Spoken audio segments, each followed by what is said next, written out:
West Virginia, the former leader. Without objection.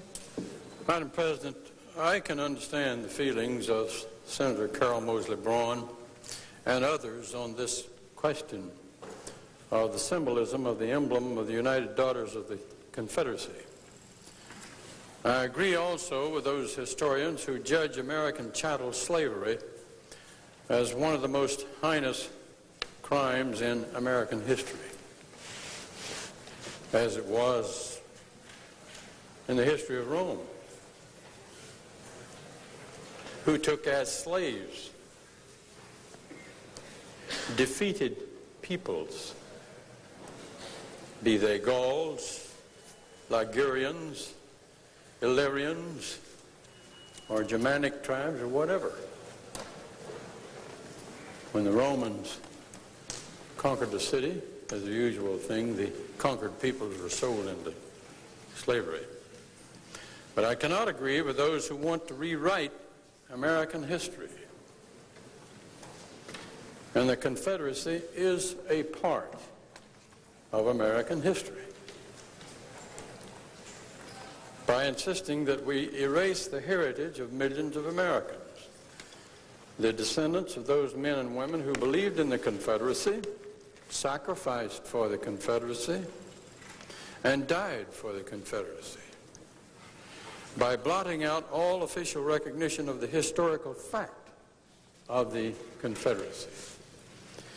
The fulcrum of this debate is not racism. Not racism. The fulcrum of this debate is not an attempt to injure the sensitivities of any racial group in our country.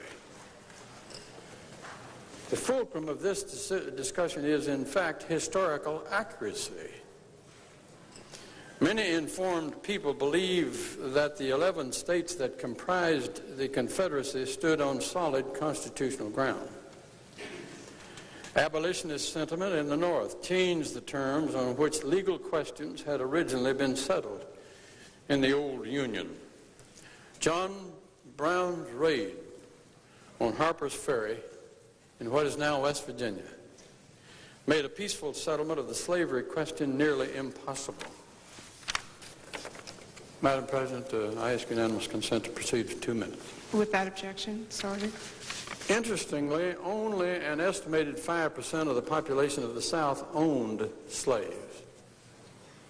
Yet hundreds of thousands of Southern men, most of them slaveless and poor, answered the call of the Confederate government to defend the sovereignty of their states. In West Virginia, it broke down about 2 to 1, I suppose. About 1/3 of the state supporting the Confederacy and the other 2/3 supporting the Union. Those men, brave and patriotic by their own rights, almost to a fault, are the ancestors of millions upon millions of loyal, law-abiding American citizens today. In the classic Ken Burns Civil War series on public television, historian Shelby Foote recounted a discussion between a Confederate prisoner and his Yankee captor, who asked the Confederate soldier, "Why are you fighting us like this?" To which the Confederate soldier replied, "Because y'all are down here." That was not racism. That was not a defense of slavery. That was a man protecting his home, his family, and his people. We are who we are today largely because of the war between the states. Americans of Southern heritage need not defend slavery in order to memorialize the legacy of which they are a part. Nor should anyone need, in the name of historical revisionism and political correctness, to seek to rip out of our historical consciousness the symbolism that characterizes the real history of millions of Americans. Madam President, I thank my distinguished friend from Connecticut for his characteristic courtesy in yielding to me.